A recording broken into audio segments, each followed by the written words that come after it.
Assalamu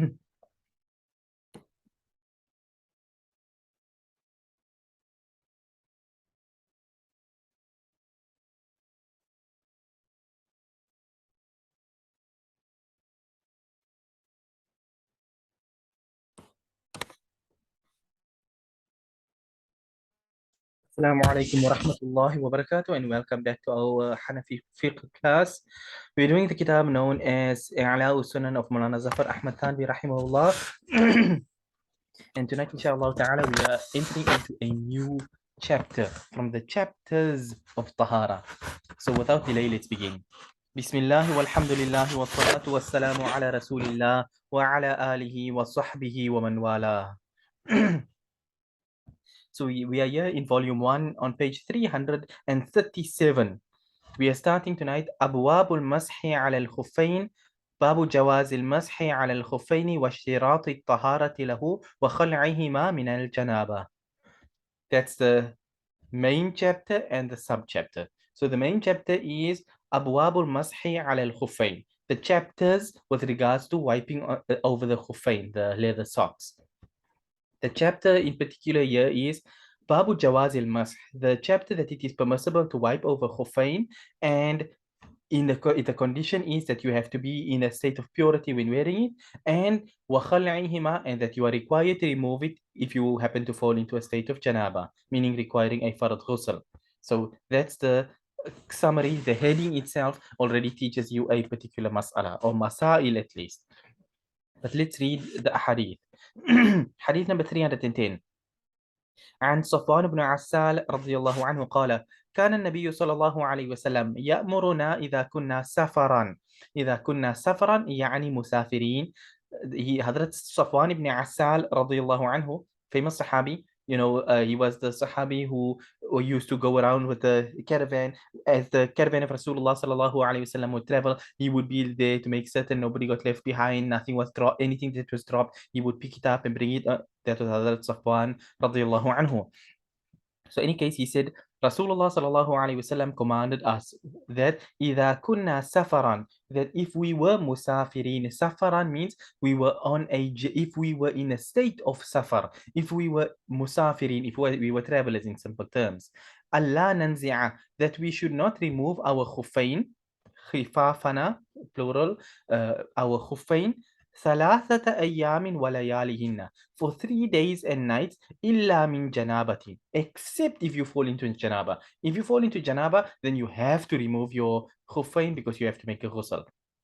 ولكن من غائط وبول ونوم, but rather you are able to wear your wipe over your khuf من غائط, meaning going to toilet, meaning number 2, or bowl, or urinating, wanome, and sleeping. In other words, simply put, only those things which break your wudu is fine and you can wipe over it. But anything which breaks your ghusl, you have to remove it. That's what the thing. So whether you vomit, then you wipe over it. If you had bled, then you wipe over it. If you laughed loudly in salah, then you would wipe over it. Every case that breaks your wudu, you are permitted to wipe over your khuffain.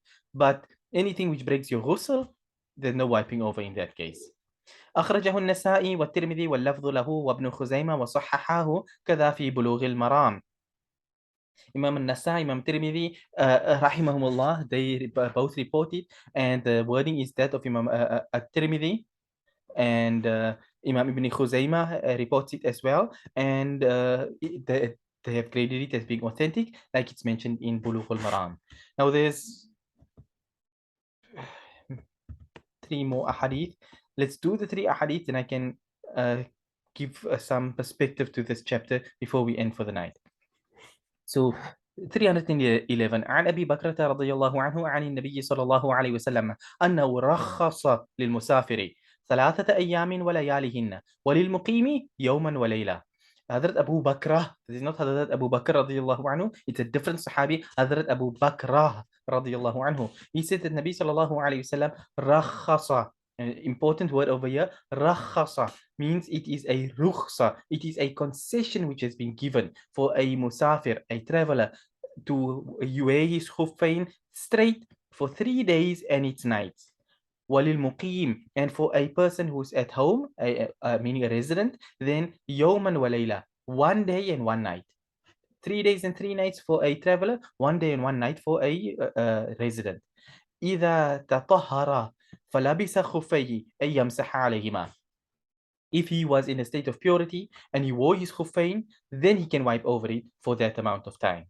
أخرجه الدارقطني والحاكم وصححه بلوغ المرام. Imam al-Daraqutni and Imam al-Hakim rahimahum Allah, both of them report this hadith, and Imam al-Hakim graded it as being authentic, as mentioned in Bulugh al-Maram. Moving on, next hadith عن أنس رضي الله عنه مرفوعا. Other Anas رضي الله عنه reports in a مرفوع for, meaning he reports it from Rasulullah صلى الله عليه وسلم. إذا توضأ أحدكم, when one of you makes wudu, meaning this is Nabi صلى الله عليه وسلم saying this, when one of you makes wudu, ولبس خفيه, and he wear his خفين now, فليمسح عليهما, then he can wipe on those خفين. وليصلي فيهما, and let him perform salah in those خفين. ولا يخلعهما إن شاء, and he should not remove it if he doesn't want to. If you want to take it off, by all means, but if you don't want to and you want to wear it straight through for 1 day or 3 days, then you have the right to do so. But إلا من جنابة, except in the case of janaba, then you have to remove it. أخرجه الدارقطني والحاكم وصححه. Imam al-Daraqutni and Imam al-Hakim rahimahum Allah both reported, and once again Imam Hakim graded it as being authentic. One thing is, I always used to say, I haven't mentioned it for a while now, but if you have any questions at any period of time during the class, you're more than welcome to ask your questions. There are certain things which may have crossed your mind. I plan on clarifying those points in any case when I finish this final hadith over here. But if you do have any questions, you're welcome to send them in already. So hadith number 313, that not to use the lucky number, but the number 313. عن أبي أيوب رضي الله عنه أنه كان نزع خفيه فنظروا إليه فقال أما إنني قد رأيت رسول الله صلى الله عليه وسلم يمسح عليهما ولكن حبب إلي الوضوء. Hazrat Abu Ayyub al-Ansari رضي الله عنه, he had removed his خفين.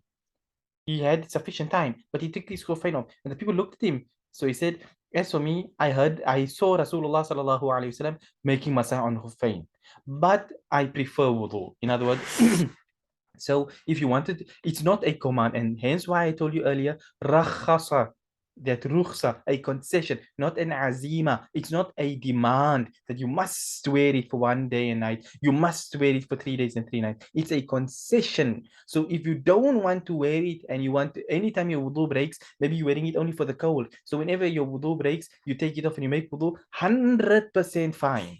It's a rukhsa which is given for you. So Hazrat Abu Ayyub al-Ansari radiyallahu anhu, he said, but I prefer making wudu, that's why I had taken it off. رواه أحمد والطبراني في الكبير وزاد عن أبي أيوب أنه كان يأمر بالمسح.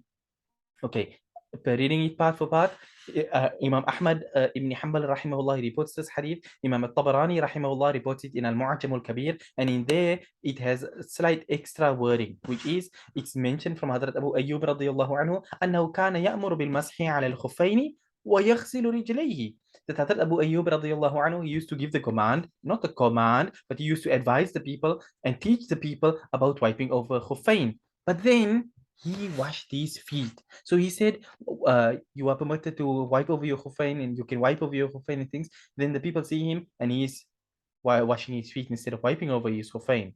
فقيل له في ذلك. So they came and they're like, what is this? You tell us to wipe over our khuffain, but you wash your feet, you take it off. Like, what is this now? فقال بئس مالي إن كان لكم مهناه وعلي مأثمه ورجاله موثقون كذا في مجمع الزوائد. So Hazrat Abu Ayyub al-Ansari radiyallahu anhu, he replied to them saying that, what a horrible position would I be in? How horrible would it be? In kana lakum mahnahu, like you get the goodness of it and I get the sin. I could tell you Rasulullah sallallahu alaihi wasallam permitted this, and then I reject it in simple terms. So he was saying, no, I'm not rejecting it at all, but it is in simple terms a concession from the side of the Sharia, Quran and Sunnah, to wipe over your khuffain. If you want to. If you don't want to, you're not required to. So that's what you are saying. So I'm not telling you one thing and doing something else. I command you with goodness, but I don't do it. Or I tell you something, but I hide other things away. No, it's not that. It's just that there's a rukhsa, so I prefer washing my feet, so therefore I do it. Not because I feel there's no basis for wiping over the khuffain. If that was the case, I wouldn't even have told you. So that's what Hadrat Abu Ayyub radiallahu anhu was telling them in a nutshell. So now let's go back to the chapter and put certain things in perspective. Like I said, if you had any questions, you were welcome to ask your questions, but starting from the top. An important point I'd like to point out over here is with regards to the time frame. You could see 1 day and 3 days. And I've noticed this over the years, a lot of people have a absolute misunderstanding of the time frame of the wiping over the khuffain. So they assume they put the khuffain on at 8 o'clock in the morning and the clock begins. So by 8 o'clock tomorrow morning, they got to remove it. That's not correct. It's not correct to think that way. Your clock for your 1 day or 3 days begins only from the moment your wudu broke. So if at 8 o'clock in the morning you wore your khuffain and your wudu was intact for the entire day, maybe you went the whole day, you're one of those people who don't go to toilet. So 9 o'clock the next morning, you still haven't broken your wudu at all. You haven't slept because you are an insomniac in any case. So you were awake whole day, whole night, right through 25 hours have passed by. So obviously you wore this now already for 25 hours. Now you have to go to toilet. Now from 9 o'clock to next day 9 o'clock, that's when your 24 hours as a muqim fits in. It doesn't mean now because I've been wearing it already for an entire day and an hour that I have to now remove it. No, your clock only begins from the point when you break your wudu. I've encountered it many times over the years where people think if I've just put it on now, then my clock begins right now. So 24 hours from now, I have to take it off. No. One point additionally over here. It's one thing when you went to toilet.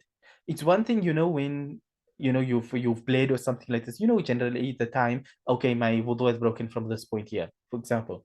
But now, if you go to sleep, when does your wudu break?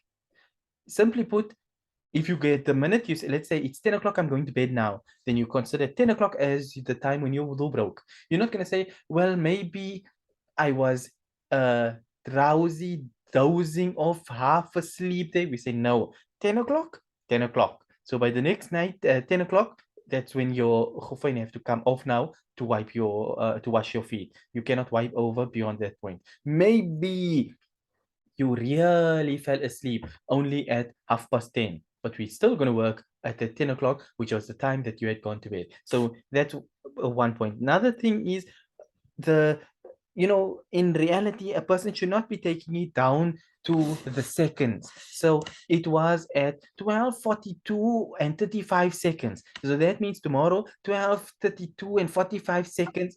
Not that a person shouldn't take it to that extreme. So now I don't remember at what second did the first drop of blood fall from me to break my wudu. You don't go to extremes like that. You have an idea. So it was sometime after 1 o'clock when my wudu broke. So I know that by 1 o'clock, I had wudu. So, but it was about maybe quarter past, 10 past, 5 past, half past, when my wudu broke. So therefore, we work at 1 o'clock. When you do that, at that point, that's when you consider it that your wudu had broken. Or at least I should say, that's where you round it off to the nearest amount. So consider it as 1 o'clock. So 1 o'clock the next day, take off your khuffain, wash your feet, and then you carry on.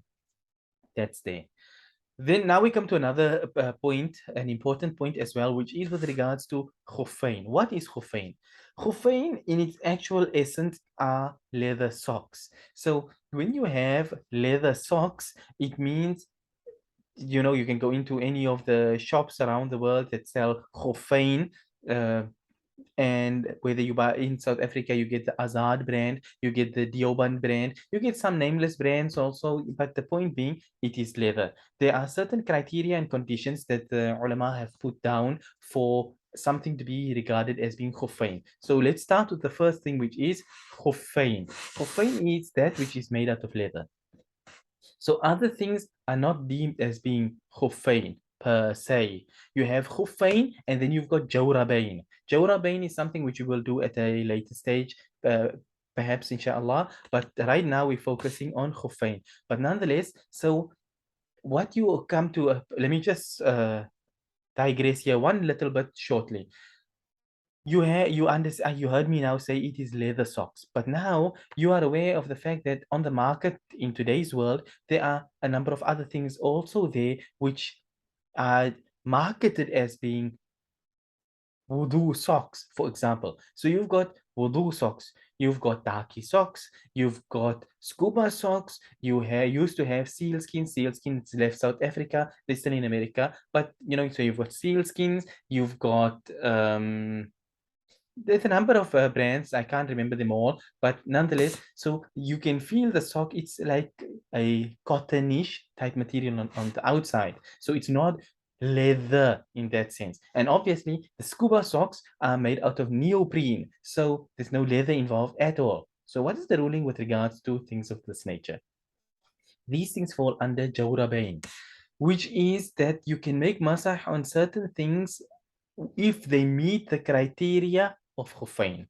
So which is in simple terms, number one, that it has to be waterproof, in the sense that if you were to wipe over it, it is so thick that the water does not go through. Now, when you take these wudu socks, very famous one in South Africa nowadays, unfortunately, they're very short ones for some reason, but you have these wudu socks. So it's like a material on the outside, then like a layer in the center of which is made out of like a waterproof type material, like let's call it a thin layer of leather, and then or plastic, whatever it's actually made out of. I never had one to cut it open to see what exactly is inside it, but nonetheless, so it's like a three layer: the inside part, which is on your foot, and then this uh, uh, waterproof layer, and then the material over the top on the outside. So number one, when you wipe over it, no water must reach your foot. Now they take that in the testing video of that wudu sock, and the man steps fully into a pool. He comes out, he takes off the khuff, and not a drop had touched. He stood in a pool of water, a literal swimming pool, and he came out, and not one single drop had touched his foot. So obviously, if you take your leather khuffain and you step into the pool, your feet will come out wet, for the simple reason that the stitching is such, and the zip and things of the sort, which causes that the water soaks through there. But that doesn't change anything. What is considered is when you wipe over the top of your hoof, that your foot does not become wet. So when you wipe over your hoof, when you wipe over this scuba sock, when you wipe over this wudu sock, the water does not enter onto your foot. Thus, it's fine. But if you wear your regular cotton sock and you wipe over it, immediately the water is absorbed by your sock and immediately your foot gets wet. So thus, it does not meet criteria number one. So you cannot make wudu, you cannot make masah on your regular socks, number one. Number two is that it has to stand up without being tied. So in the case of khuffain, like, it stands up on its own, and hence why the zip comes in because the zip keeps it in place so that it don't flop around. But if you were, for example, think of it like a boot where you've got laces to tie. If you had a hoof, so to speak, which was being tied, then it would not, it can't stand up. You have to tie it for it to stand, for example, then that would not be deemed as being valid because that criteria is not met. Now, in the case of the scuba socks, being neoprene, it's in a particular shape. It's not floppy like a regular sock.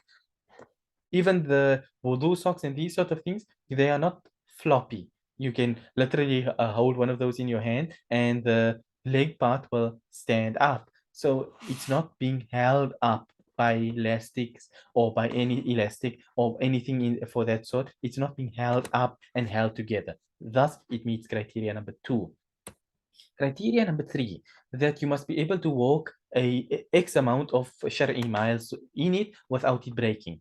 Now, obviously, we're not going to say here now, you must be walking on broken glass and sharp things which now tear your hoof apart. We're not referring to that. We're talking on a normal situation. Let's say you were walking in the desert on the sand like that, for example, a normal ground or in the grass somewhere. Obviously, not a place full of thorns now where it stabs holes inside you think now it's like, well, they broke. No, that is an abnormality. But you can walk on the sand for X amount of Shari miles. When these three criteria are met, then this is suitable to make masah upon. So in the case here, like I said, the scuba sock and this wudu sock, because they meet these criteria, therefore you are able to use them to make masah upon. So therefore, even though it looks like a normal sock, this wudu sock specifically, it looks like a normal sock, you wouldn't really be able to tell the difference. They make it in gray, in black, and in brown. I sound actually like I'm working for the company or getting some kickback, as if I'm punting their products. But anyway, the point is simply being just to give you an idea of what is on the market out there that counts as being something you can make masah upon. So if you have this type of sock, it's not made out of leather, but it is suitable to make masah upon because it meets these criteria. So therefore, coming back to where we were, now you have our regular daily wear socks. So you've got your nylon socks, you've got your cotton socks, you've got your mohair socks, for example. Even though a mohair sock may be thickish, but when you wipe over it, the water comes through and you can feel the wetness on your foot.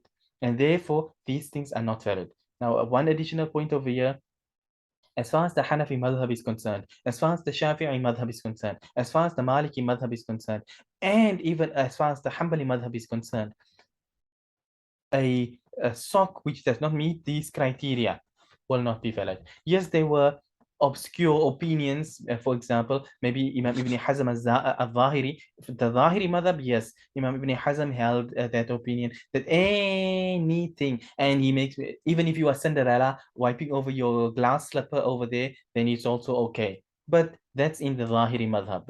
As far as the four madhab are concerned, the muftabihi of these madhab is that it does not count. It's invalid to wipe over something which does not meet these criteria.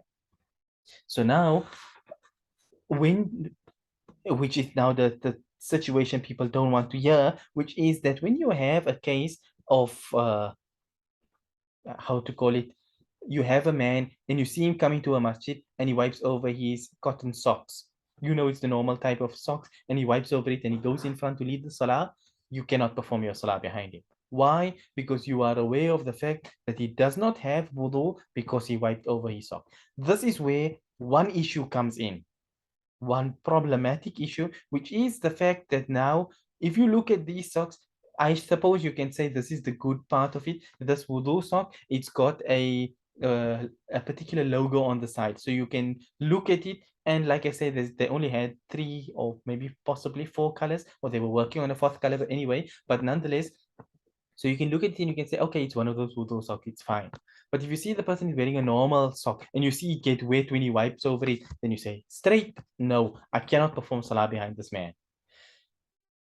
If you see him at another stage in time and he's performing the salah and you hadn't seen him, this is one of the rulings. If you did not see him wipe over that plain sock, then you can make salah behind him. But the minute you see this man has wiped over it, you cannot perform salah behind this person.